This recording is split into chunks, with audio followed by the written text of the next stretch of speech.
ఒక 1 ఎకర్ మాత్రం మోడల్ కోసం రైసు, దేశీ కూరగాయలు ఇవన్నీ వేసుకున్నాను. ఇవి దేశీ కందులు, నల్ల కందులు అనమాట. చాలా రేర్ అండి దొరకటం. ఈ దేశీ పెసలండి నేను సీడ్ కోసం తెప్పించాను. ఇప్పుడు వరి పంటలు అయిపోయిన తర్వాత ఆ పొలాల్లో వేసేస్తారనమాట. అప్పుడు వేసి నేను ఒక 4 months క్రాప్ ఉంటుంది. జనరల్గా 3 monthsలో వచ్చేస్తుంది హైబ్రిడ్. ఇది మనకి దేశీ కాబట్టి 4 months వస్తుంది. చాలా బాగుందండి పెసలు. నేను కూడా ఫస్ట్ టైం చూడడం. ఇది ఒక వెరైటీ. పెసల్లో నలుపు కూడా ఉంటాయండి దేశీ పసులు. నేను రీసెంట్గా తెప్పించాను. ఇవి కూడా సీడింగ్ కోసమే.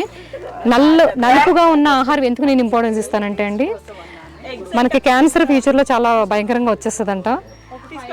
వచ్చిన దాన్ని మనం ఎలాగో ఆపలేం కాబట్టి రాకుండా ఉండడం కోసం జాగ్రత్తలు తీసుకోవడానికి నల్లగా ఉండే ఆహారం అంటే బ్లాక్ కలర్ ఉండే ఫుడ్ క్యాన్సర్కి చాలా ఉపయోగపడుతుందంట.